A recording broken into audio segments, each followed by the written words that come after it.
Bonjour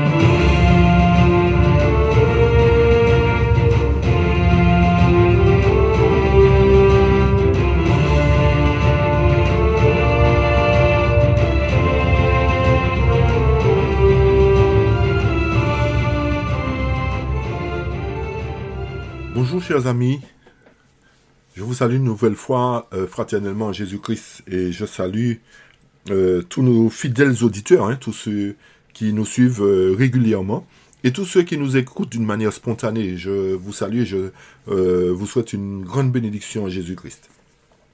Chers amis, lors de notre dernière étude, nous avons expliqué certains événements qui se sont réalisés à travers Matthieu 24, Luc 21 et Apocalypse chapitre 6. Alors, j'espère que vous avez compris tout le déroulement de la première partie. Et aujourd'hui, nous apporterons les réponses concernant la suite de ces événements qui doivent se produire bientôt sous un autre angle. Ok? Puisque, rappelez-vous, nous avons montré qu'il doit y avoir un double accomplissement de Matthieu 24. Ok. Alors, sur cela, avant tout, comme d'habitude, nous allons prendre la position pour la prière, pour invoquer la présence de Dieu. Éternel, une fois de plus, nous te sommes infiniment reconnaissants. Nous te rendons gloire, honneur et louange pour tes bienfaits envers nous. Seigneur, nous te demandons une fois de plus ton assistance et l'assistance de ton Saint-Esprit afin de nous conduire dans toute la vérité, de nous ouvrir l'intelligence. Seigneur, fortifie-nous, bénis-nous et que la suite de cette étude puisse nous ouvrir véritablement l'intelligence et que nous puissions comprendre comment les choses vont se dérouler bientôt. Alors fortifie-nous, guide nos pas et garde-nous en ton amour. Au nom de Jésus, je t'ai prié, Père. Amen. Amen. Alors, chers amis, rappelez-vous que nous nous étions arrêtés au moment où la question était posée. S'il y a un jugement des vivants, à quel moment doit-il commencer? Ok? À quel moment doit-il commencer? Pour pouvoir comprendre la suite des événements, je vous invite à lire avec moi Message choisi, volume 1, page 145. Et tout à l'heure, nous reviendrons dans Matthieu et Apocalypse. Le texte nous dit, dans Message choisi, volume 1, page 145, au chapitre 16, en 1844, notre grand souverain sacrificateur est entré dans le lieu très saint du sanctuaire céleste pour y commencer l'instruction du jugement. C'est ce que nous avons expliqué dans la première partie. Écoutez bien la suite. Les cas des chrétiens décédés ont passé en revue. Les cas de qui, chers amis? Les cas des chrétiens. C'est-à-dire tous ceux qui ont accepté Jésus comme leur sauveur personnel. Cela sous-entend que les méchants qui n'ont pas fait alliance avec Dieu ne passent pas encore en revue. Je précise bien, ne passent pas encore en revue. Ils ne sont pas encore jugés, mais sont jugés tous ceux qui sont entrés au service de Dieu, tous ceux qui sont appelés des chrétiens. D'accord? Écoutez bien la suite. Cette œuvre, une fois achevée, quelle œuvre? Le jugement des morts, le jugement des chrétiens décédés. Cette œuvre, une fois achevée, c'est sur les vivants que le jugement va être prononcé. Vous vous rappelez, dans la première partie, je vous disais que nous ne pouvons pas être jugés en même temps que les morts, parce que certaines personnes disaient que nous sommes en train d'être jugés. La parole nous dit que nous ne sommes pas jugés, les vivants ne sont pas jugés en même temps que les morts. C'est une fois que le jugement des morts va se terminer, que va se faire le jugement des vivants. Et le texte nous dit, combien précieux, combien importants sont ces moments solennels. Le cas de chacun de nous va être examiné dans la cour céleste. Chaque individu sera jugé d'après les actes commis dans son corps. Alors quand nous analysons cela, nous savons que tous seront jugés, mais premièrement, ceux qui sont entrés au service de Dieu. Vous avez bien compris, chers amis? Tout le monde sera jugé, chaque individu sera jugé, mais premièrement, ceux qui sont entrés au service de Dieu, ce que nous appelons le peuple de Dieu, les chrétiens. Ok? Nous voyons donc que les événements prophétiques qui se sont déroulés au 6e sceau nous ont montré les signes précurseurs du retour de Jésus. Et qu'à travers ce 6e sceau a commencé un jugement, chers amis. Et qu'à cette même période, Dieu permet qu'une église prenne naissance pour apporter la lumière sur l'œuvre qui se déroule dans le ciel concernant ce jugement. C'est ce que je vous ai dit. D'accord? Tous ces faits réunis nous montrent que rien ne s'est produit par hasard. Ok? Et que le 6e sceau, détenant les signes avant-coureurs du retour de Jésus, ayant pris place, ainsi que la naissance de cette église, atteste que Dieu ne voulait pas que ses enfants soient dans la confusion. Et c'est pour cette raison qu'il a suscité un peuple particulier pour apporter la lumière nécessaire concernant l'œuvre du sanctuaire et l'explication relative au jugement. Parce que beaucoup n'enseignent pas le jugement, chers amis. C'est pour cette raison que l'Éternel, dans son amour, a suscité, a ouvert une église pendant le 6e sceau pour apporter les événements concernant le jugement. L'explication concernant le jugement. Est-ce que vous avez bien compris pourquoi on insiste sur ça, chers amis? Parce qu'il est important de comprendre que toute œuvre passera en jugement. C'est ce que la Bible nous a dit. Alors, si nous n'avons pas compris ça, nous passons à côté de beaucoup de choses. Ok? Alors, pour revenir sur Apocalypse chapitre 6, Apocalypse chapitre 6, qui nous disait quoi? Le verset 16 et le verset 17. Le verset 16 nous disait, « Et il disait aux montagnes et aux rochers, tombez sur nous et cachez-nous devant la face de celui qui est assis sur le trône et devant la colère de l'agneau. Car le grand jour de sa colère est venu et qui pourra subsister. » Alors, chers amis, notre but là, c'est de comprendre premièrement ce qu'est la colère de l'agneau. Vous avez compris? Qu'est-ce que la colère de l'agneau? Puisqu'il nous dit que le jour de la colère, le jour de sa colère est venu, déjà premièrement, ok? Le jour de sa colère est venu et qui pourra subsister. Nous avons vu que c'est au moment, soyez très attentifs, nous avons vu que c'est au moment où le verset 14 va trouver son accomplissement, c'est-à-dire le ciel se retira comme un livre qu'on roule, que chaque montagne et chaque île furent transportés à la place. Et c'est à ce moment-là que les rois de la terre, les grands hommes, les riches, les capitaines, les puissants, chaque homme asservi, ou chaque homme libre, c'est-à-dire chaque esclave ou chaque homme libre, se cachèrent dans les cavernes. C'est à l'époque de la colère de l'agneau que ces gens-là se sont cachés, ont demandé de se cacher de la colère de l'agneau. Alors, la colère de l'agneau va nous permettre de déterminer qui sont ces hommes qui se sont cachés dans les entrées des montagnes et à quel moment ça s'est fait. Est-ce que véritablement, comme nous avons dit précédemment, est-ce que c'est le retour de Jésus ou pas? Vous avez bien compris, chers amis? Il est important pour nous de comprendre ce qu'est la colère de l'agneau. D'accord, on avance. Alors, il est important aussi de retenir que la Bible nous parle de deux colères. La colère de l'agneau et la colère de Dieu.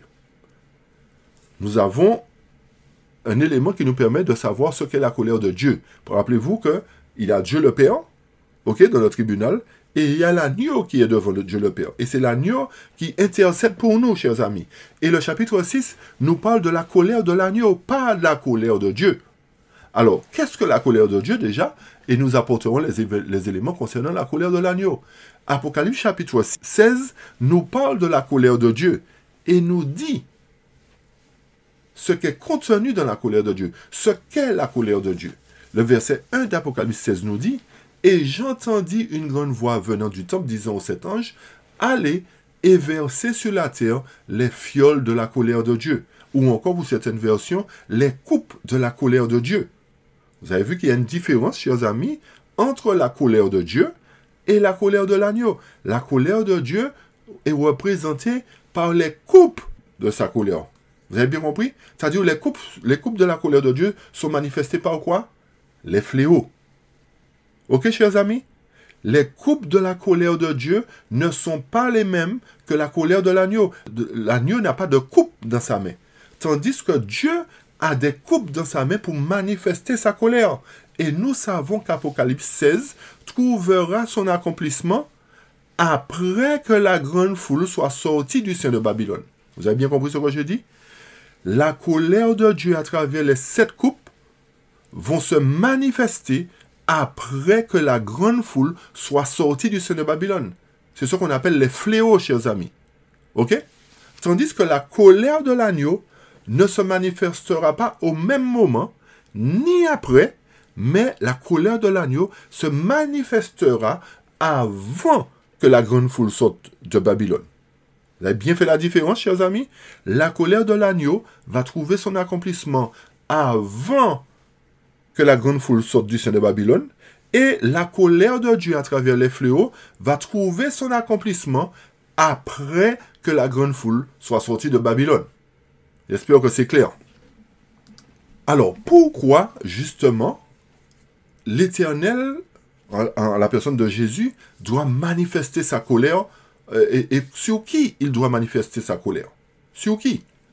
Michée 6, versets 1 et 2 nous donne un élément de réponse.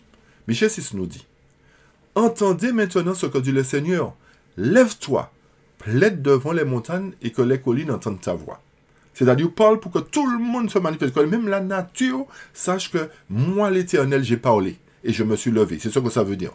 Le verset 2 nous dit, entendez, ô montagnes, la controverse du Seigneur.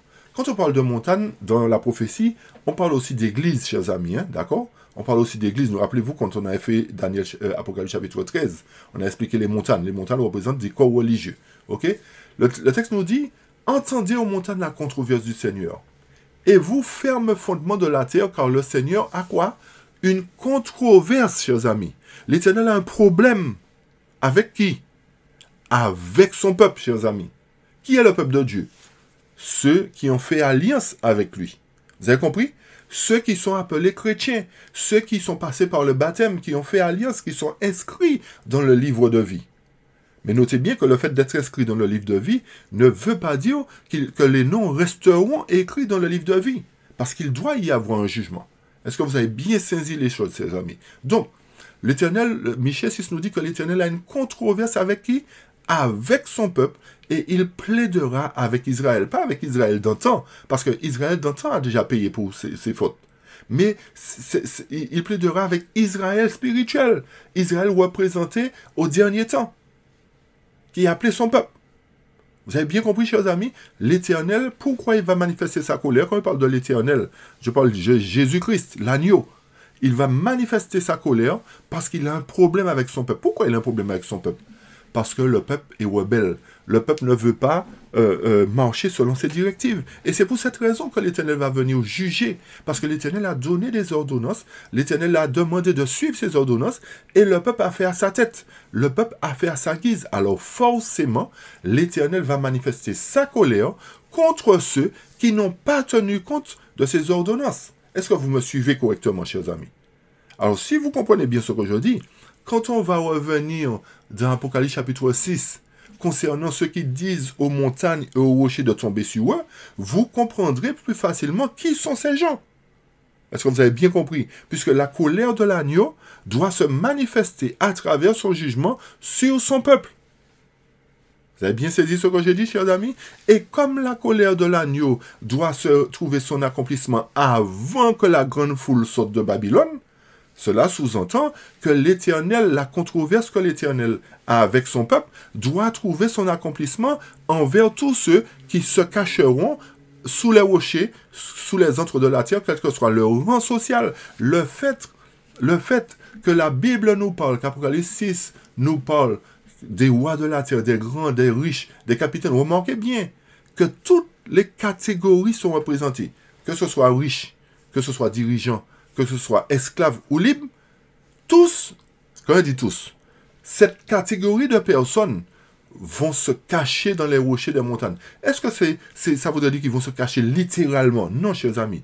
C'est une image, c'est une allégorie, c'est un symbole pour nous montrer que, quelle que soit la classe sociale de ces gens-là, s'ils sont entrés au service de Dieu, et qui ne se sont pas conformés au service de Dieu, ils subiront la colère de l'agneau. Et c'est la raison pour laquelle la question a été posée, qui pourra subsister? Donc, quand on parle de ces rois de la terre-là, cela a un double accomplissement, chers amis. Parce que rappelez-vous que lors de la venue de Jésus, les méchants vont courir se cacher aussi.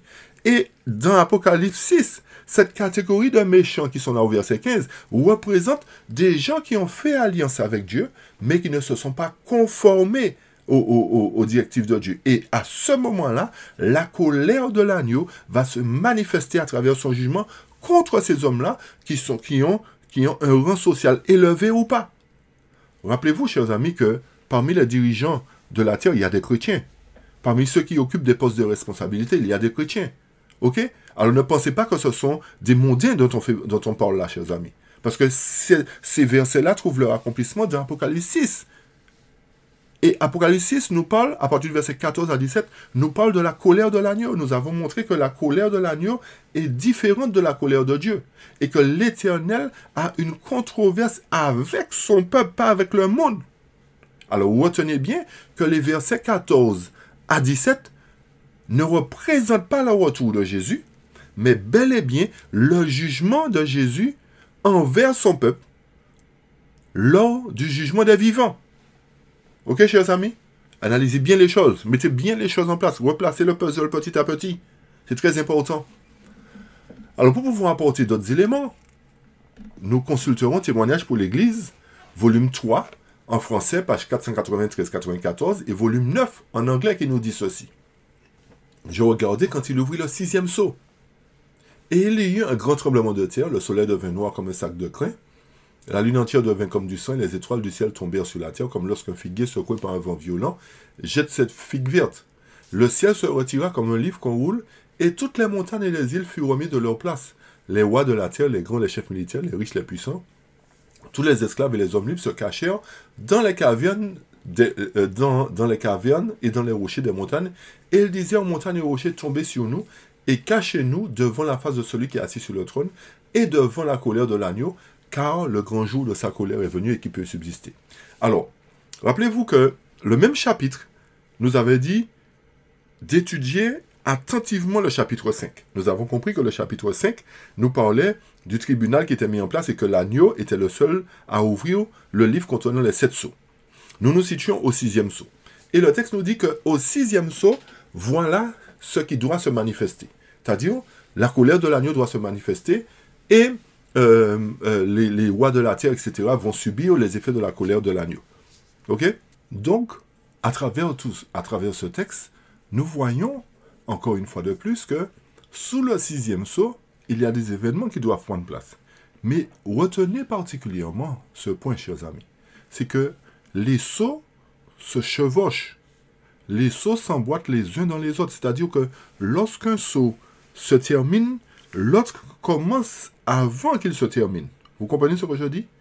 Alors cela voudrait dire que lorsque le 6e sceau va se terminer, le 7e sceau aura commencé juste avant la fin du 6e sceau.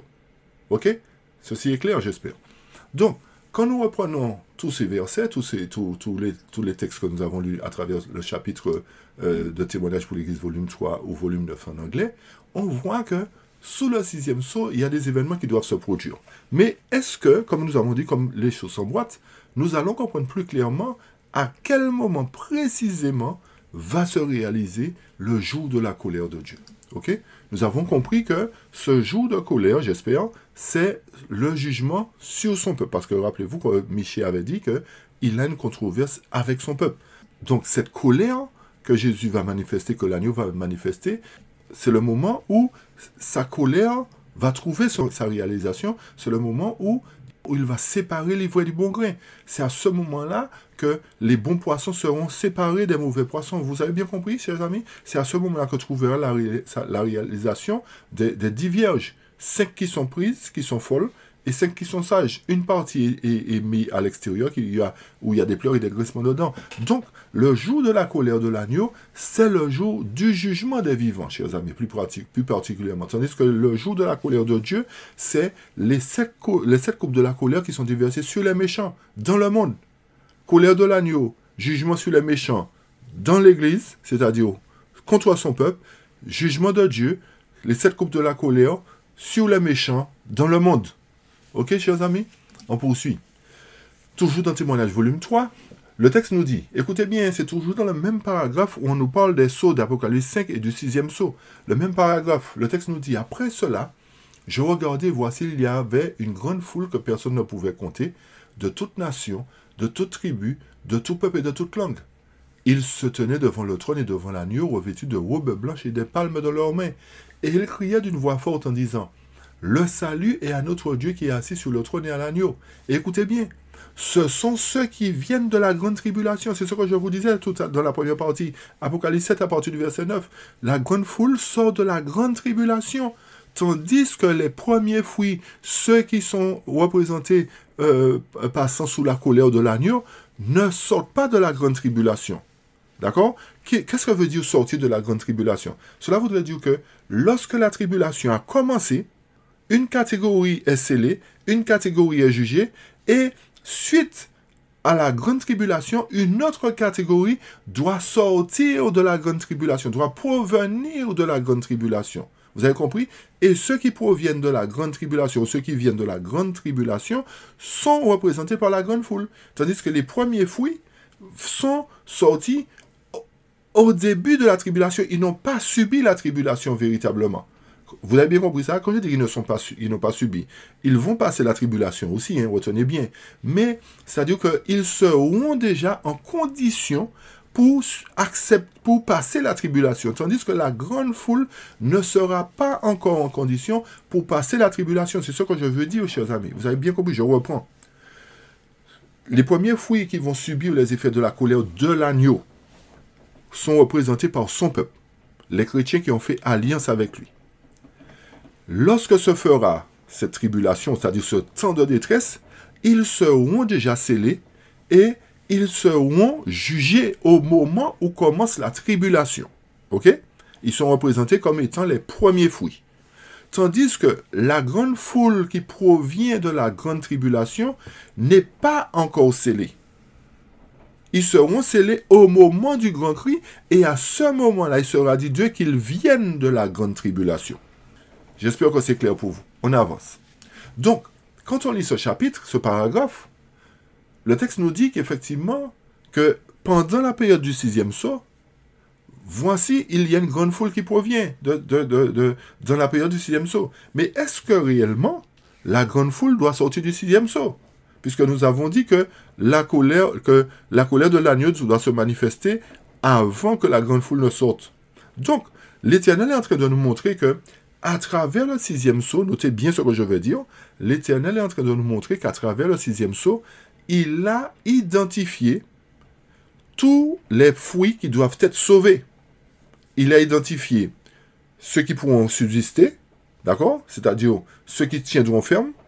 Et c'est pour cette raison, retenez bien, que Apocalypse 6, c'est-à-dire qu'il parle du 6e sceau, et Apocalypse 8 qui parle du 7e sceau, il y a le chapitre 7 qui est intercalé entre les deux.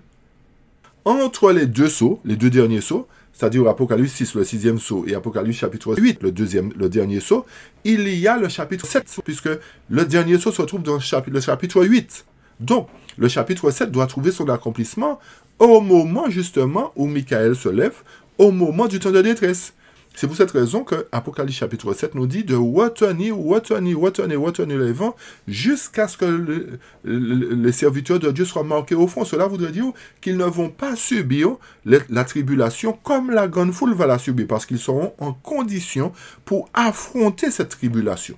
Ok? Donc, c'est pour cette raison que lorsque nous lisons Témoignage pour l'Église, la Servante du Seigneur nous montre que Dieu a identifié les deux groupes de personnes qui seront sauvées, c'est-à-dire les premiers fruits et la grande foule qui viendra de la grande tribulation.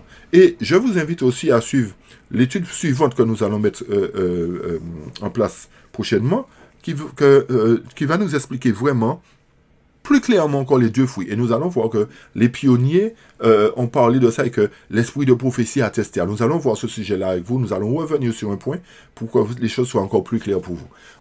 Alors, nous avons dit qu'à travers les deux chapitres que nous avons lu, Apocalypse 5, le chapitre qui parle d'étudier Apocalypse 5 et le 6e sceau, qu'à travers ce 6e sceau, l'Éternel identifie la grande foule particulièrement et les 144 000, puisque le chapitre 7 se situe entre le chapitre 6 et le chapitre 8. Je reprends, le chapitre 6 parle du 6e sceau et le chapitre 8 parle du 7e sceau. Et entre les deux se situe le chapitre 7 d'Apocalypse qui parle du scellement des 144 000 et de la grande foule qui doit sortir du sein du monde. Alors, nous poursuivons dans le même chapitre encore de Témoignage volume 3 et du volume 9 en anglais. Le texte nous dit, dans ces écritures, deux parties sont mises en évidence. L'une d'elles s'est laissée tromper et a pris parti pour ceux avec qui le Seigneur a une controverse. Ils ont mal interprété les messages qui leur ont été envoyés et se sont vêtus de robes d'autosatisfaction. Le péché n'était pas un péché à leurs yeux. Ils ont enseigné le faux comme la vérité et par eux, beaucoup d'âmes ont été égarées. Ici, ce paragraphe nous parle de deux groupes qui se formeront. Ces deux groupes qui se formeront proviendront du peuple de Dieu qui aura reçu le plus de lumière et qui gardait les commandements de Dieu. ces deux groupes-là représentent quoi? Ils représentent une catégorie de personnes qui sont, comme le décrit la parabole de Matthieu, l'ivraie et le bon grain. En d'autres termes, cela veut dire que ces deux groupes seront identifiés à partir de la moisson qui est représentée par la colère de Dieu. Les deux groupes que nous venons de citer dans Témoignage pour l'Église, volume 3 et volume 9, représentent des croyants, chers amis. Pourquoi? Parce que le texte nous dit qu'une catégorie s'est laissée tromper et a pris parti pour ceux avec qui le Seigneur avait une controverse. C'est-à-dire qu'une partie a été sauvée, mais une partie s'est laissée tromper. Et remarquez bien la suite, ils ont mal interprété le message qui leur avait été envoyé. Chers amis, l'Éternel envoie son message pour son Église. Et ceux qui reçoivent le message, s'ils l'interprètent mal, effectivement, ils subiront les effets de la colère de l'agneau.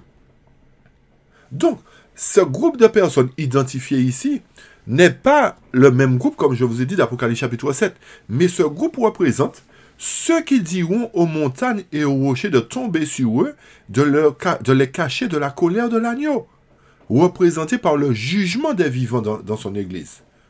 Puisque le texte nous dit, le péché n'était pas un péché à leurs yeux. Ils ont enseigné le faux. Cela voudrait dire que ce sont des croyants, chers amis. Ce sont des croyants.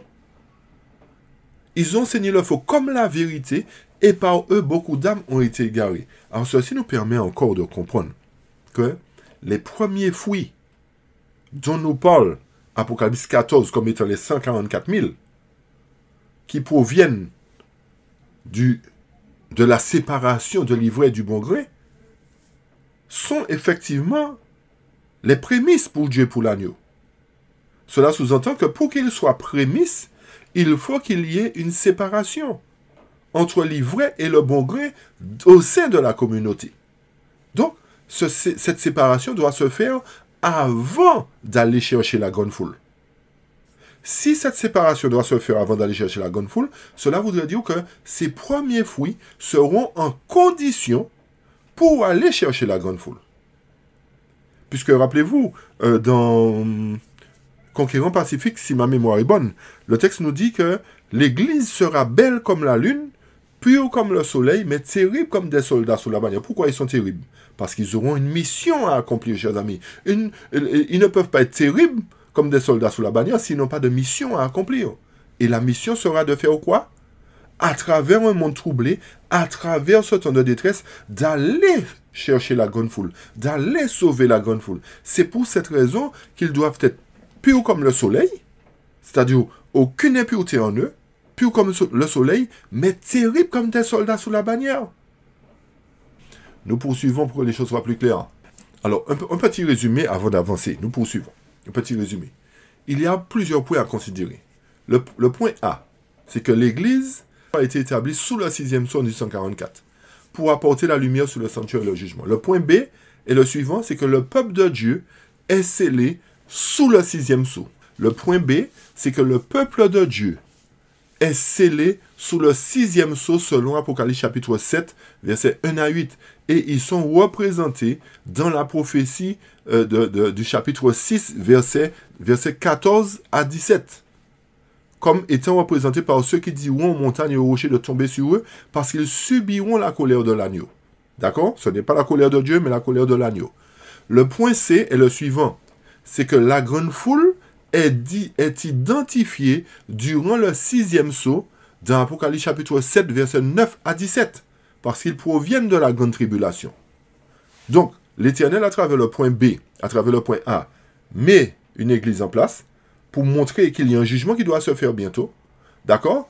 À travers ce jugement, il y a les 144 000 qui sont debout, puisque la question qui pourra subsister, oui, il y a ceux qui peuvent subsister, ceux qui marchent avec l'agneau, ceux qui suivent l'agneau partout où il va, comme étant le premier fruit. Et s'il y a premier fruit, il doit y avoir deuxième fruit. À travers Apocalypse 14, versets 1 à 5, nous voyons que ce premier groupe-là vont subir, pour revenir sur ce qu'on disait tout à l'heure, les effets de la colère de l'agneau, son jugement, pour permettre de purifier le livre, de vie dans lequel est mentionné le nom de tous ceux qui sont entrés au service de Dieu. Alors, pour revenir sur les points à considérer, le point numéro 1, on a vu les points ABC. Le point numéro D, on va dire. Le point numéro D, la purification de l'Église, c'est-à-dire la séparation de l'ivraie et du bon grain, s'accomplit par contre durant le 7e sceau. Vous avez bien compris ce que j'ai dit? Je reprends le point A, B, C. Le point A, c'est que l'Éternel a suscité une Église pour apporter la vérité sur le jugement et le sanctuaire. Le sanctuaire et le jugement. Le point B, c'est que le peuple de Dieu est scellé sous le 6e sceau. Tandis que la grande foule est identifiée sous le 6e sceau, mais scellée, séparée sous le 7e sceau. Donc, la purification de l'Église ne se fait pas sous le 6e sceau, c'est-à-dire la séparation, la purification, le jugement des vivants, la colère de l'agneau, ne se fait pas sous le 6e sceau, mais à l'ouverture du 7e sceau, c'est-à-dire la séparation de l'ivraie et du bon grain, s'accomplit à l'ouverture du 7e sceau. Pourquoi? Parce que, rappelez-vous, que Daniel nous disait, en ce temps-là se lève Michael. En quel temps? Un temps de détresse. Et qu'est-ce que Michael fait quand il se lève? Il fait quoi? Il sépare l'ivraie du bon grain. Donc, c'est au début du jugement des vivants, au début du temps de détresse, que Michael se lève pour délivrer son peuple. Et son peuple est représenté par qui? Les 144 000. Vous avez bien compris? Donc, comme je vous ai dit, les sauces se chevauchent, chers amis. Et la grande foule sortira, non pas au début à l'ouverture du 7e sceau, mais après l'ouverture du 7e sceau. Après que les 144 000 auront été purifiés, d'après Ézéchiel chapitre 10. Vous avez bien compris ce que je dis, chers amis? La grande foule sortira une fois que les 144 000 seront sauvés, que le jugement se prononcera, et ils sortiront, la grande foule sortira du sein du monde au moment du grand cri, après que les 144 000 aient reçu l'Esprit en puissance. Ok, chers amis? Et à ce moment-là, s'accomplira Matthieu 24, verset 14, où le message sera prêché dans tout le monde. Alors la bonne nouvelle du royaume sera prêchée dans tout le monde, dans le monde entier. C'est à ce moment-là que le grand cri se fera, après la purification de l'Église, après que l'Église aura revêtu le Saint-Esprit en puissance. Pourquoi? Alors, pour pouvoir bien comprendre encore, nous irons dans Témoignage pour les pasteurs, chapitre 14. Alors, si vous n'avez pas bien compris cette étude, chers amis, réécoutez pour bien comprendre ce que je dis. D'accord? Ce que nous disons. Et réécoutez attentivement. C'est très important de comprendre cette étude. Témoignage pour les pasteurs, chapitre 14, nous dit ceci. Je pourrais écrire des pages et des pages sur ce thème. Des fédérations entières sont influencées par les mêmes principes pervertis. Ces riches sont pleins de violence. Ces habitants profèrent le mensonge et leur langue n'est que tromperie dans leur bouche. Écoutez bien. Le texte nous dit, le Seigneur purifiera son Église. Qu'est-ce qu'il va purifier, chers amis? Son Église. Pourquoi il va purifier son Église en premier? Parce que c'est à son Église qu'il a donné les vérités essentielles destinées au dernier temps. C'est à son Église qu'il a donné la nourriture au temps convenable. Et le texte poursuit et nous dit, je vous le dis en vérité que le Seigneur va bouleverser les institutions qui portent son nom. Il va bouleverser quoi, chers amis? Les institutions qui portent son nom. Ceux à qui il a donné plus de lumière en premier. Et ensuite, il va bouleverser les autres. Donc, l'Éternel va toucher son peuple avant. Il va affecter son peuple avant d'affecter le monde, chers amis. Parce qu'il a donné les vérités à son peuple en premier. Et le texte poursuit et nous dit, je ne veux pas dire exactement quand doit commencer ce processus de purification, mais il ne saurait tarder. Celui qui a son vent dans la main nettoiera son temple de la contamination morale. Il purifiera méticuleusement son air. Qu'est-ce que le texte nous dit? L'Éternel a son vent dans sa main et il va purifier méticuleusement son air. Ça veut dire qu'il va fouiller dans son église pour chercher la moindre pécadille, la moindre erreur, la moindre confusion, le moindre péché. Et le texte revient dans ce que Michée. Vous vous rappelez ce qu'on a lu dans Michée? L'Éternel a une controverse avec son peuple. L'esprit de prophétie nous dit, Dieu est en controverse avec ceux qui pratiquent la plus petite injustice, parce qu'en agissant ainsi, ils rejettent l'autorité de Dieu et mettent en danger leur intérêt dans l'expiation. Ils mettent en danger quoi, chers amis? Leur intérêt dans l'expiation. Chers amis, l'expiation a commencé en 1844. Mais l'expiation va s'accomplir pour les vivants. Alors tous ceux qui rejettent la vérité aujourd'hui mettent en danger leur intérêt dans l'expiation, dans le jugement qui va s'opérer bientôt.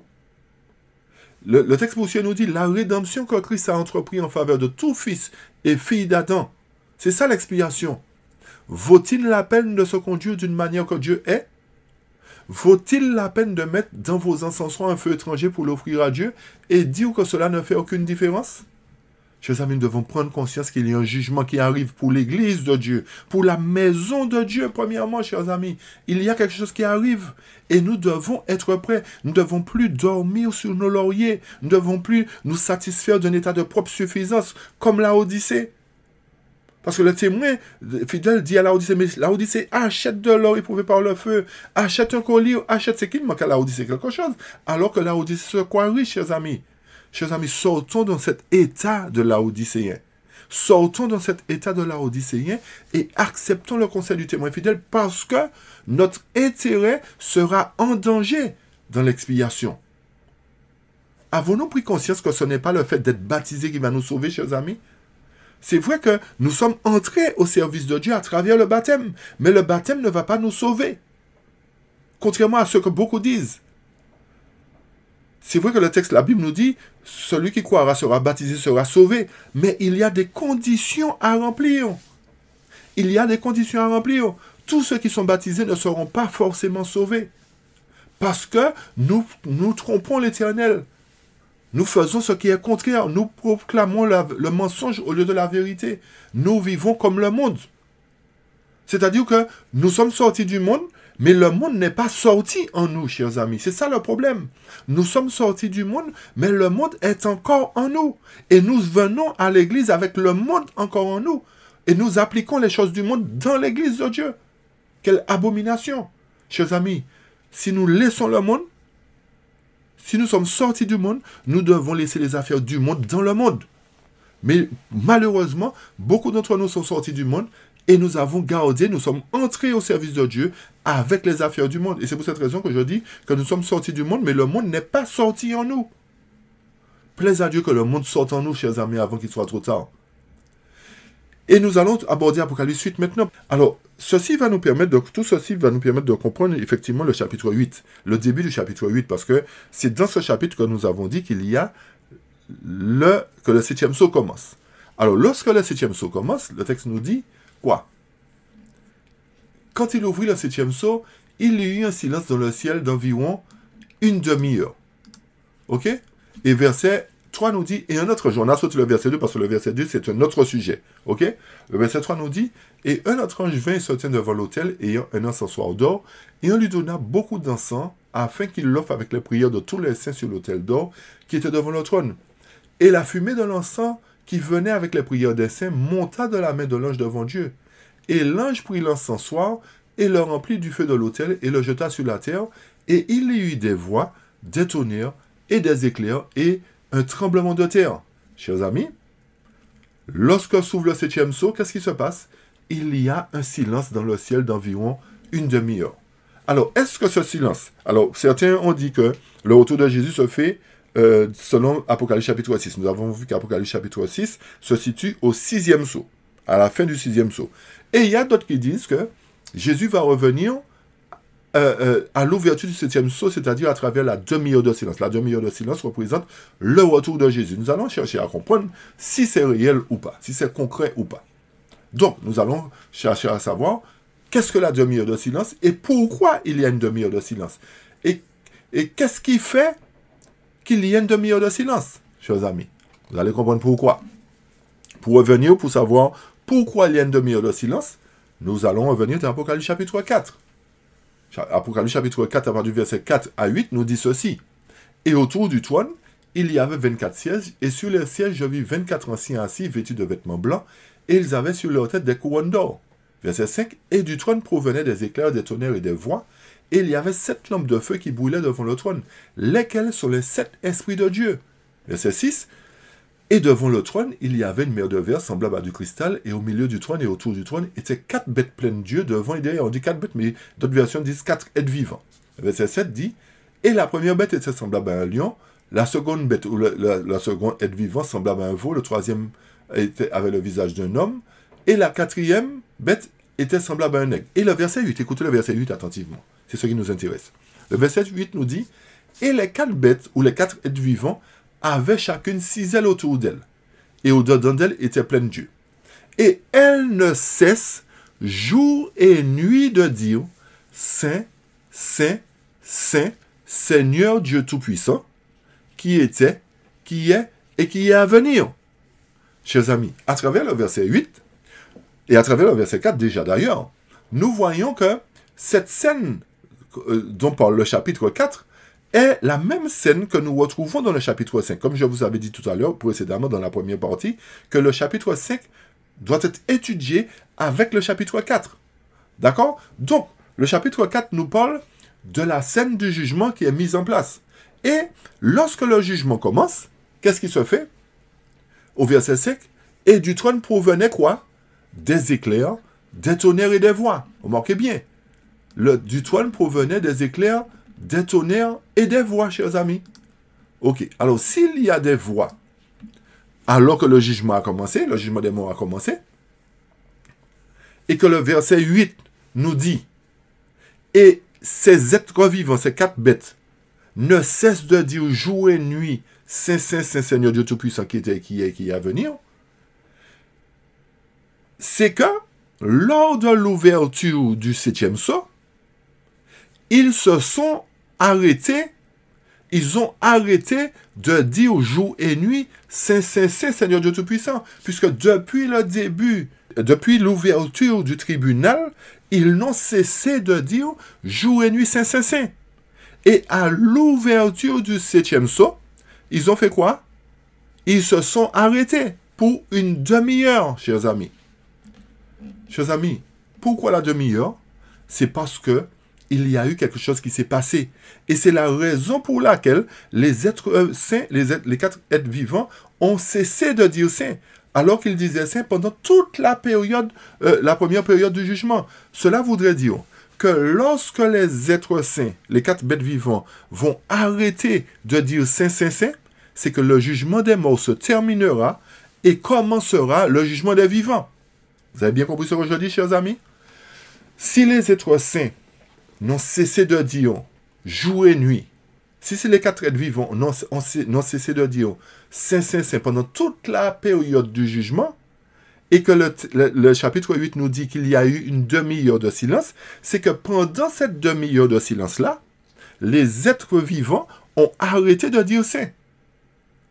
Et nous savons qu'au moment où ils arrêtent de dire Saint, c'est qu'il y a quelque chose d'autre qui se passe.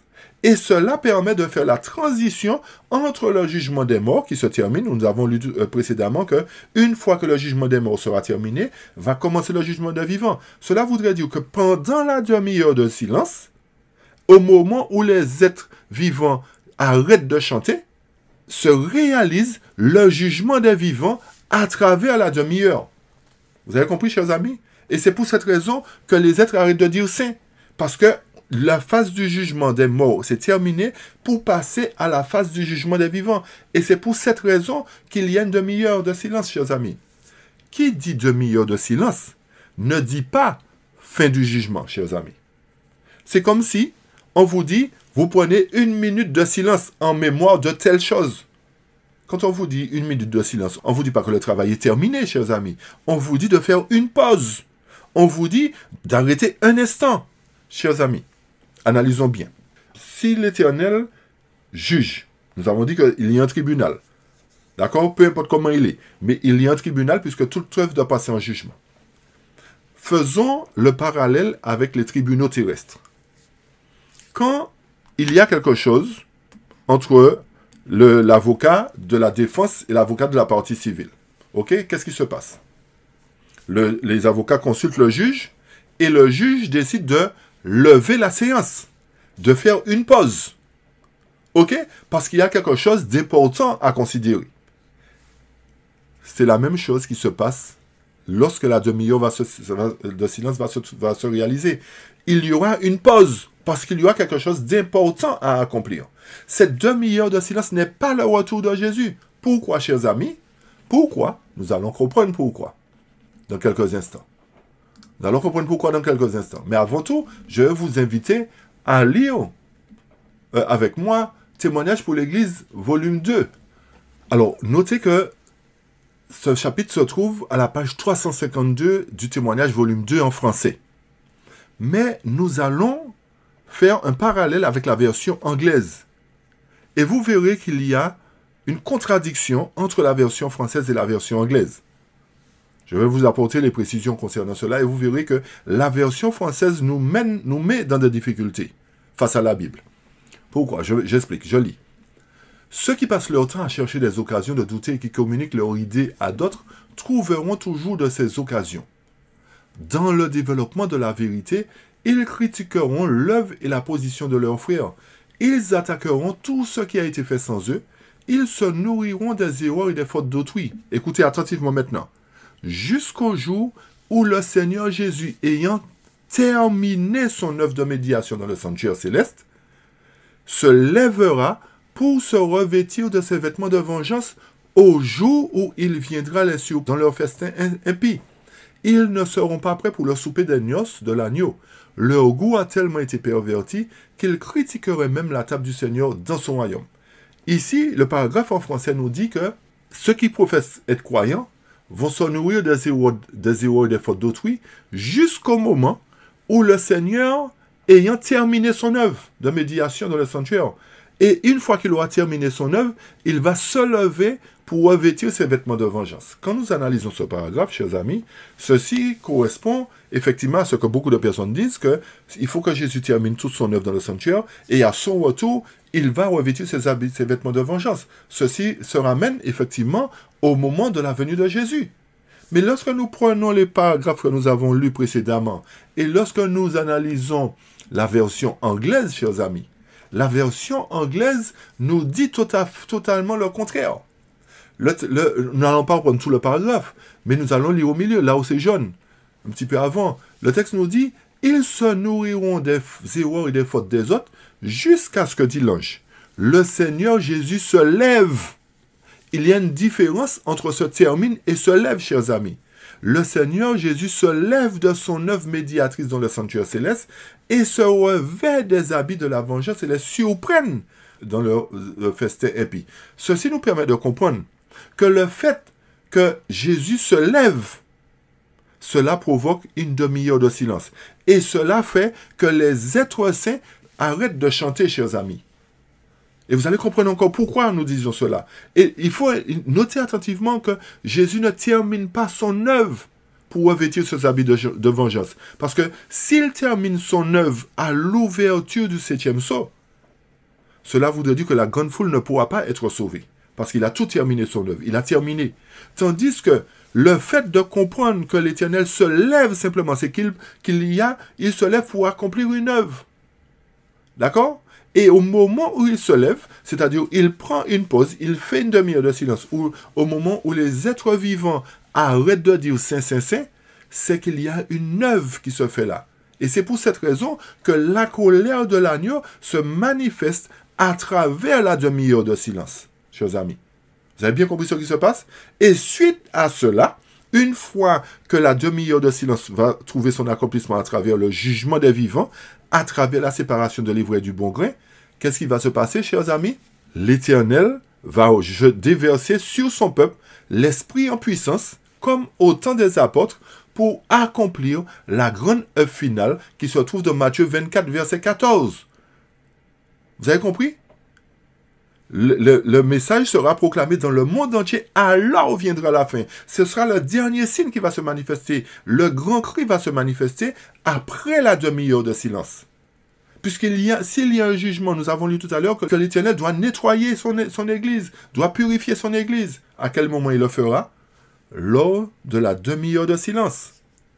Et pour confirmer ce que nous disons, Témoignage pour l'Église, volume 2, page 190, que nous n'avons malheureusement pas en français, nous dit ceci.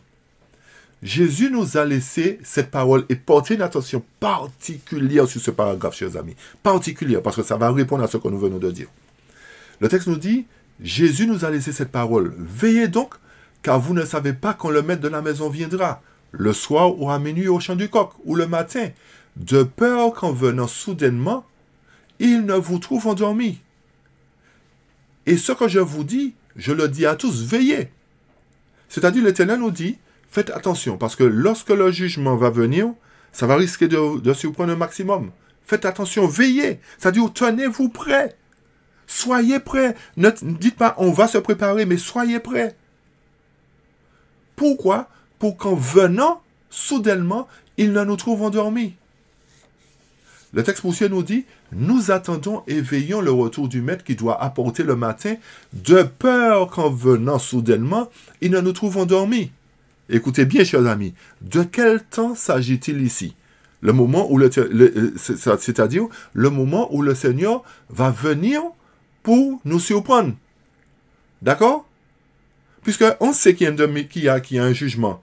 Mais la demi-heure, en fait, quand le juge dit, bon, on lève la séance, on fait une pause, ça surprend tout le monde parce que personne ne savait qu'il y aurait eu une suspension de séance. Même dans les tribunaux normaux. Tout le monde, les spectateurs qui sont là sont surpris. Le jury est surpris. Puisque c'est le juge qui dit, on fait une demi-heure de silence, on fait une pause. Donc, le texte nous dit, de quel temps s'agit-il ici? De quel temps s'agit-il qui correspond au moment où le Seigneur va venir soudainement pour surprendre ceux qui sont endormis? À quel moment? Le texte répond et nous dit, non pas à la révélation de Christ dans les nuées du ciel, c'est-à-dire non pas à la venue de Christ sur les nuées du ciel. Vous avez bien compris ça? Pour trouver un peuple endormi? Non! Mais quoi? À son retour de son ministère dans le lieu très saint du sanctuaire céleste, lorsqu'il dépose ses vêtements sacerdotaux et ses revêt des habits de la vengeance. Et lorsque le mandat est donné, celui qui est juste, qu'il soit encore injuste, que celui qui est souillé, qu'il soit souillé encore, celui qui est juste, qu'il soit encore juste. Et celui qui est saint, qu'il soit encore saint. Chers amis, à travers ce paragraphe, nous est expliqué clairement que lorsque Jésus se lève de son ministère dans le lieu très saint, cela ne correspond pas à son retour sur les nuées du ciel pour trouver un peuple endormi. Mais cela se fait lorsqu'il dépose ses vêtements sacerdotaux pendant la demi-heure de silence et se revêt des habits de vengeance. Chers amis, si ce n'est pas le retour de Jésus, c'est avant le retour de Jésus, c'est ce que le texte nous dit. De quel temps s'agit-il ici? Ce n'est pas la venue de Jésus. Donc si ce n'est pas sa venue, c'est avant sa venue. Et quel événement nous permet de savoir à quel moment ça va se faire? La demi-heure de silence, chers amis. Puisque rappelez-vous que nous sommes à la fin du 6e sceau. Et le 6e sceau marque une période de scellement. Qui dit scellement dit qu'après le scellement, il y aura une séparation. Puisque le scellement correspond à un marquage, chers amis. Qui dit marquage dit ensuite séparation. Lorsque, au temps d'Égypte, les enfants d'Israël avaient marqué le linteau du sang de l'agneau, qu'est-ce qui se passait? C'est-à-dire qu'ils étaient scellés. Ils étaient protégés. Ok? Qu'est-ce qui s'est passé ensuite? L'ange destructeur est passé et a tué tous ceux qui n'avaient pas le sang sur le linteau. Chers amis, c'est la même chose qui va se passer. Le scellement se poursuit pendant toute la période du 6e sceau. Depuis 1755, c'est ouvert le 6e sceau. Et depuis ça, le scellement a commencé, particulièrement depuis 1844, pour se poursuivre jusqu'à présent. Et une fois que le scellement sera terminé, et que s'ouvrira le 7e sceau, effectivement, le scellement sera terminé, et à ce moment-là, commencera le jugement pour les vivants. Et c'est pour cette raison que le texte nous dit que le moment où l'Éternel viendra surprendre son peuple n'est pas son retour en gloire, mais à son retour de son ministère dans le lieu très saint du sanctuaire, chers amis. Et Ésaïe, chapitre 2, versets 19 à 21, nous confirme encore cela, et nous dit, « Et l'on entrera dans les cavernes des rocs et dans les trous de la terre, par crainte du Seigneur et de la gloire de sa majesté. » Écoutez bien, quand il se lèvera pour secouer terriblement la terre, chers amis. Rappelez-vous qu'il y a une levée de séance, il y a une demi-heure de silence. Ésaïe nous dit que les gens vont courir se cacher dans les montagnes et les rochers quand l'Éternel se lèvera pour secouer terriblement la terre. Et le verset nous dit, en ce jour-là, l'homme jettera au top et aux chauves-souris ses idoles d'argent et d'or qu'il s'était faites pour les adorer. Rappelez-vous, il y a une notion d'adoration. Cela voudrait dire que ces gens-là qui adoraient n'adoraient pas Dieu. Et le verset 21 dit, ils entreront dans les fentes des rocs et dans les creux des montagnes par crainte du Seigneur et de la gloire de sa majesté. À quel moment? quand il se lèvera pour secouer terriblement la terre. Et Sophonie 1, versets 12 à 15 nous dit ceci. Et il arrivera en ce temps-là que je fouillerai Jérusalem avec des bougies et je punirai les hommes qui sont figés sur leur lit, qui dans leur cœur disent le Seigneur ne fera ni bien ni mal. Chers amis, paix et sûreté. Est-ce que c'est pas ce que nous entendons dire par certains théologiens? Paix et sûreté, nous n'avons pas besoin de... Non, ne vous inquiétez pas, l'Éternel est bon, tous nous serons sauvés. Le verset 13 nous dit, c'est pourquoi leurs biens deviendront un butin et leurs maisons une désolation. Ils bâtiront aussi des maisons, mais ne les habiteront pas. Ils planteront des vignes, mais n'en boiront pas le vin. Verset 14. Le grand jour du Seigneur est proche, chers amis. Vous vous rappelez, quand nous avons fait la première partie, nous avons parlé du jour du Seigneur, le grand jour du Seigneur. Sophonie nous dit, le jour du Seigneur est proche. Le jour où il fera quoi? Où il fouillera Jérusalem avec des bougies pour punir les hommes qui se sont figés sur leur lit, qui disent que le Seigneur ne fait ni bien ni mal. Le verset 14 nous dit, le grand jour du Seigneur est proche, il est proche et se hâte grandement. Et même la voix du jour du Seigneur, l'homme puissant criera là amèrement. Cachez-nous devant la face de celui qui vient. Le verset 15 nous dit, ce jour est un jour de colère, chers amis. Écoutez bien, ce jour est un jour de colère, la colère de l'agneau. Non seulement c'est un jour de colère, un jour d'angoisse et de détresse. Lorsque Michael se lève, chers amis, est-ce que ce ne sera pas un temps de détresse? Et lorsqu'il se lève, qu'est-ce qu'il va faire? Il va séparer, il va délivrer son peuple. Est-ce que c'est pas ce que Daniel 12 nous dit, chers amis? Donc, la demi-heure de silence est en relation avec Sophonie, chapitre 1, verset 15. Ce jour est un jour de colère, la colère de l'agneau, et non seulement un jour de colère, mais un jour d'angoisse et de détresse, une grande tribulation. Rappelez-vous que la tribulation de Matthieu 24 a une double application, c'est ce que nous avons lu précédemment. Non seulement un jour de détresse, un jour de dévastation et de désolation, un jour sombre et triste, un jour de nuages et d'épaisse obscurité. Nous poursuivons. Ni leur argent, ni leur or ne pourront les délivrer au jour de la colère du Seigneur, chers amis. Ni leur argent, ni leur or ne pourront les délivrer au jour de la colère du Seigneur. Le Seigneur, c'est qui? C'est pas l'agneau, chers amis? Est-ce que c'est pas l'agneau? Mais tout le pays sera dévoré par le feu de sa jalousie, car il se débarrassera rapidement de tous les habitants du pays, chers amis, du pays, pas du monde. Car il se débarrassera rapidement de tous les habitants du pays. De quel pays? Jérusalem, chers amis. Jérusalem est représentatif de quoi? De l'église de Dieu. Jérusalem représente l'église de Dieu. Et c'est pour cette raison que Daniel 12 nous dit encore, à ce moment-là se lèvera Michael, le grand prince, qui tient ferme pour les enfants de ton peuple. Et ce sera un temps de détresse qu'il n'y en a pas eu depuis qu'il existe une nation, à savoir, à ce moment-là. Et qu'est-ce qui se fera? À ce moment-là, ton peuple sera délivré.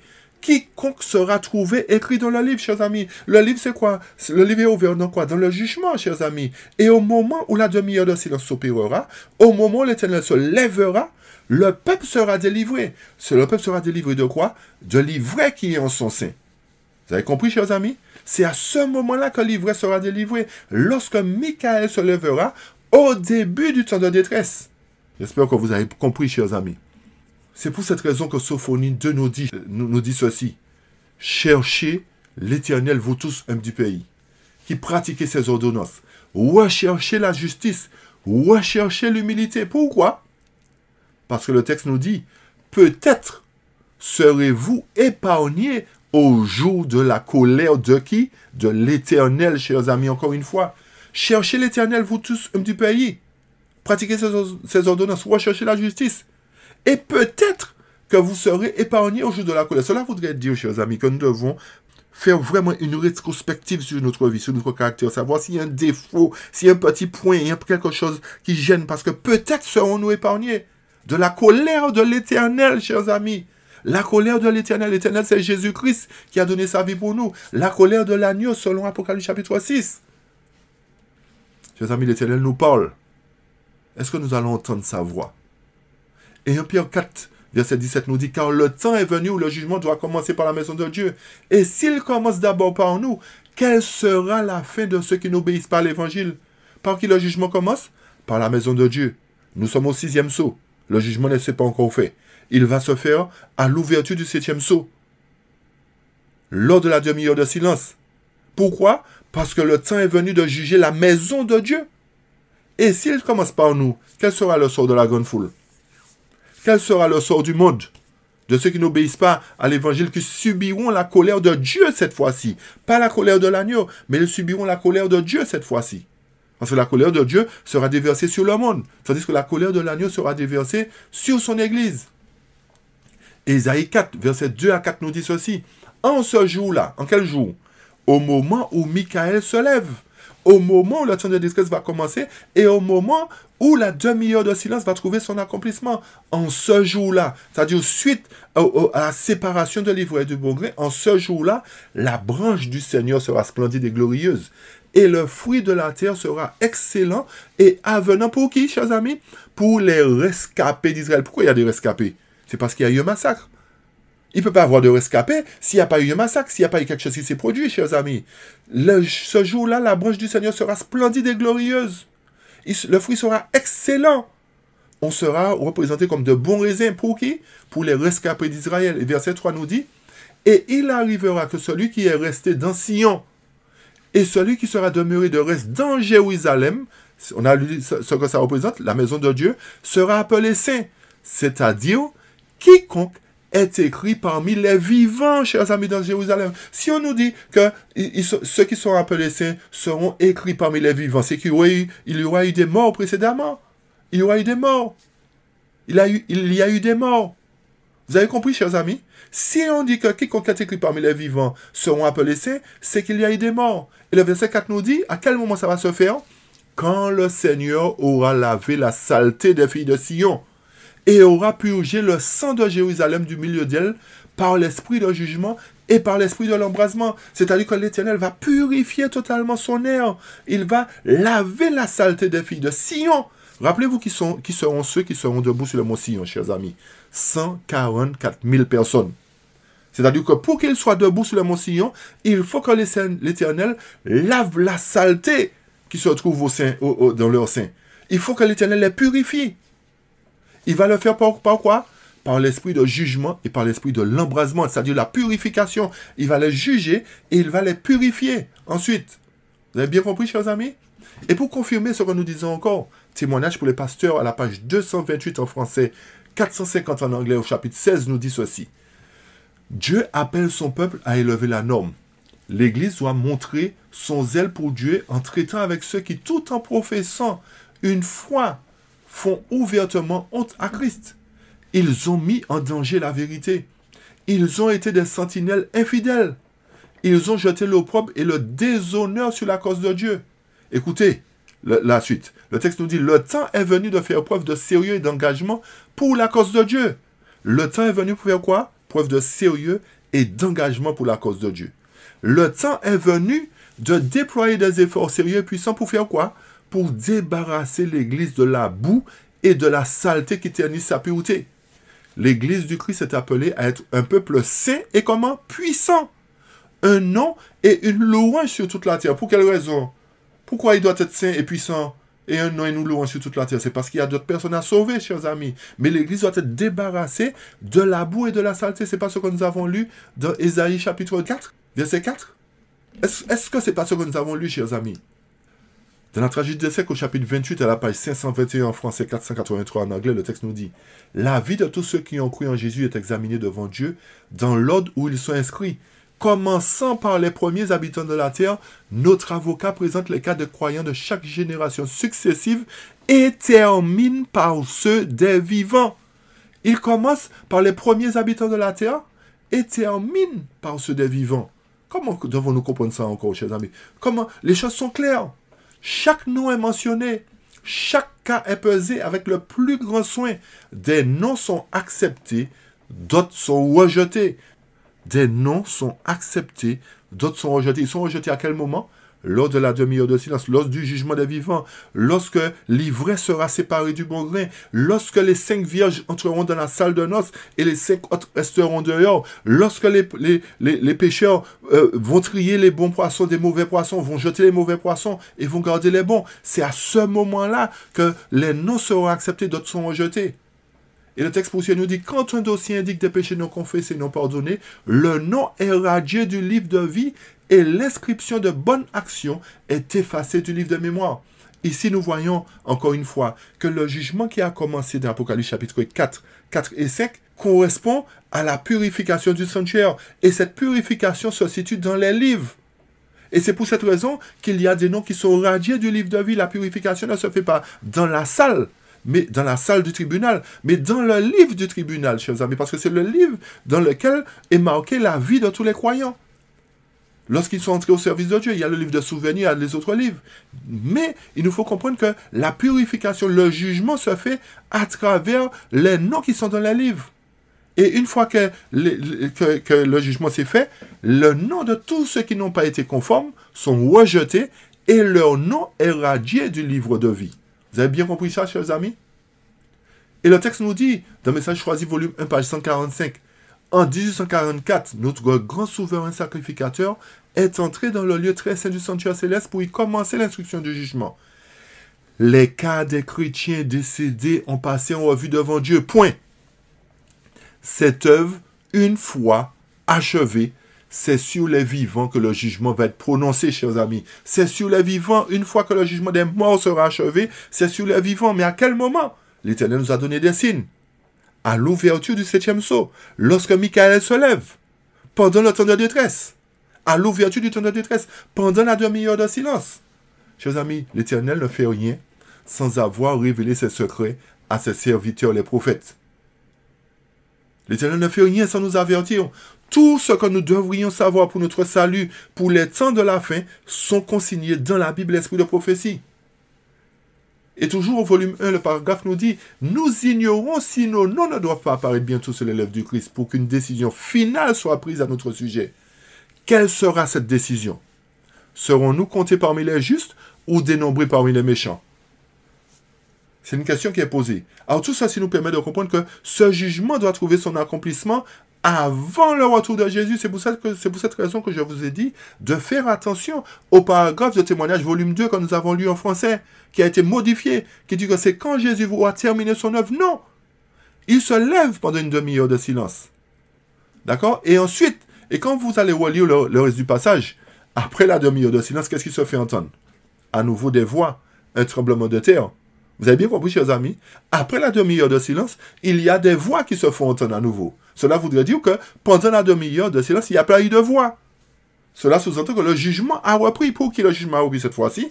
Pour le monde, pour la grande foule du moins. Parce que la grande foule doit entrer au service de Dieu aussi. La grande foule doit être sauvée. Alors avant qu'ils entrent dans le royaume de Dieu, il faut qu'ils soient qualifiés de justes. Et pour qu'ils soient qualifiés de justes, il faut que le jugement passe sur eux aussi. Qu'ils soient marqués du sceau de Dieu, une fois pour toutes, à travers l'acceptation du grand cri. Et à ce moment-là, le jugement se fera simultanément pour eux. Et ils seront en mesure d'entrer dans le royaume de Dieu. Vous avez bien compris comment les choses se feront? Et ensuite, les méchants qui resteront subiront les effets de la colère de Dieu à travers les 7 coupes de la colère de Dieu. Ensuite va se passer Armageddon. Et ensuite, après cela, Jésus va revenir. Vous avez bien compris, chers amis?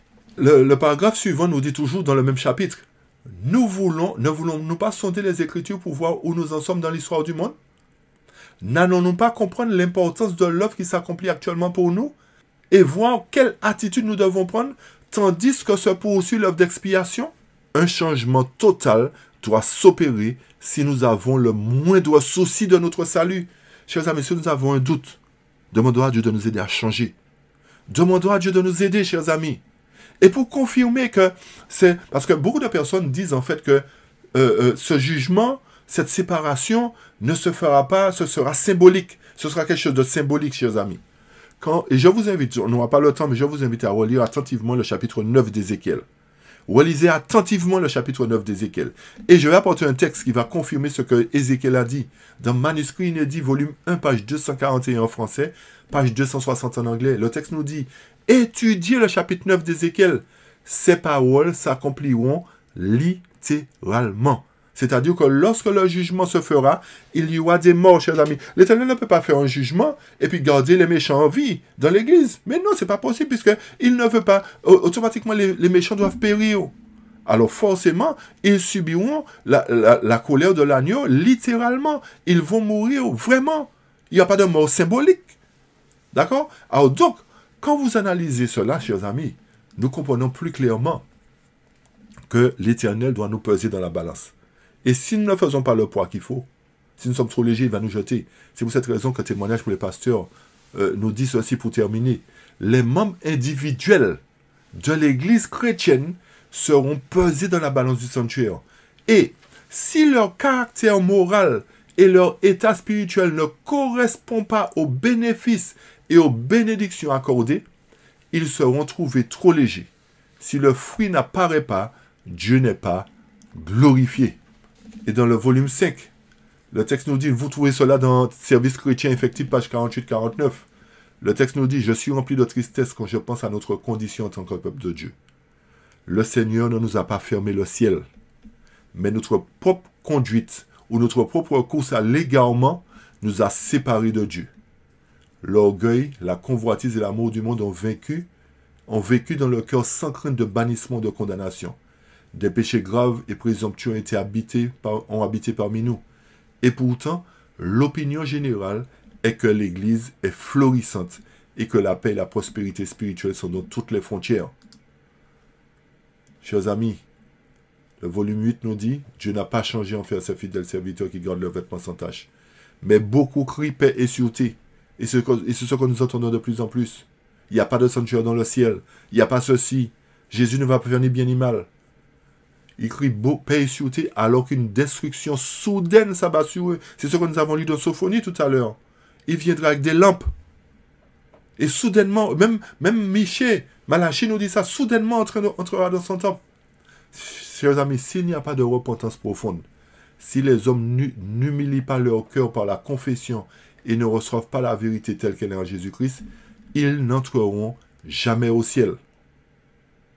Ils n'entreront jamais au ciel. C'est pour cette raison que l'Éternel doit juger son Église d'abord, ensuite la grande foule pour les qualifier pour entrer au ciel, pour les permettre d'entrer dans son royaume. Et le texte poussier nous dit, lorsque la purification aura lieu dans nos rangs, dans quoi, chers amis? Lorsque la purification aura lieu dans nos rangs, la purification correspond à la séparation de l'ivraie et du bon grain, encore une fois. Ça correspond au jugement des vivants. À Ézéchiel chapitre 9. Lorsque la purification aura lieu dans nos rangs, nous ne pourrons plus nous reposer sur nos lauriers, nous vanter d'être riches et comblés de biens, sans avoir besoin de rien. Et le dernier texte, c'est Service chrétien, page 49 encore.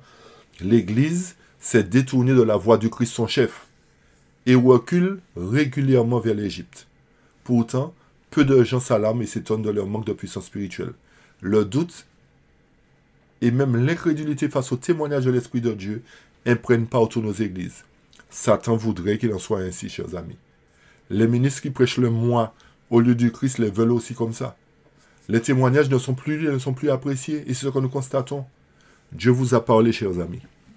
Dieu vous a parlé. Dieu nous parle, chers amis. À travers les études, Dieu nous parle, Dieu nous interpelle. La lumière a brillé de sa parole et de ses témoignages. Et les deux ont été négligés et ignorés. Allons-nous continuer à négliger la parole de Dieu? Allons-nous continuer à négliger les témoignages et la parole de Dieu, chers amis? Allons-nous continuer à ignorer les exhortations que l'Éternel nous fait? Le résultat est apparent dans le manque de pureté et de dévotion, de foi sincère parmi nous. Chers amis, je souhaite que l'Éternel nous aide à prendre conscience que le temps va arriver très très très vite. Remarquez comment les jours avancent très vite. Nous passons d'un samedi à un samedi, d'un sabbat à un sabbat très rapidement. On aurait juré que les sabbats sont collés, tellement les jours passent vite. Chers amis, si nous ne sommes pas prêts, nous serons surpris. C'est pour cette raison que l'Éternel, à travers tout ce qui s'est déroulé là pendant 2 ans, l'Éternel nous a interpellés pour savoir où nous en sommes, quel est notre état d'esprit, quel est l'état de notre préparation pour que nous puissions vraiment terminer la préparation si elle n'est pas achevée, changer ce qui a changé. Et je prie que Dieu nous aide vraiment à comprendre que nous devons transformer ce caractère qui nous fait défaut, changer, être en paix avec tout le monde, vivre dans l'amour que Dieu nous a recommandé, mettre de côté nos différences, notre orgueil, notre animosité, et vivre en conformité, vivre selon ce que nous recommande la parole, observer les commandements de Dieu. Que l'Éternel vraiment nous aide et qu'il nous bénisse et qu'il nous permette de mettre en pratique sa parole, de vivre son évangile de paix, pour que lorsque le 7e sceau s'ouvrira et lorsque la demi-heure se fera, lorsque l'Éternel viendra séparer l'ivraie du bon grain, que nous soyons trouvés parmi le bon grain et non parmi ceux qui seront perdus. Parce que laissez-moi vous dire que si lors de la résurrection, nous voyons la cité en face, c'est que nous sommes perdus. Si lors de notre résurrection, nous voyons la cité en face, c'est que nous sommes perdus, chers amis. Faisons des plans afin d'être dans la cité et non hors de la cité, afin que nous puissions jouir des bénédictions que l'Éternel a en réserve pour nous et que tous nous puissions profiter d'excellents moments en compagnie du roi des rois et du Seigneur des seigneurs. Soyez bénis et que son nom soit glorifié, exalté dès maintenant et pour toujours. Amen. Amen.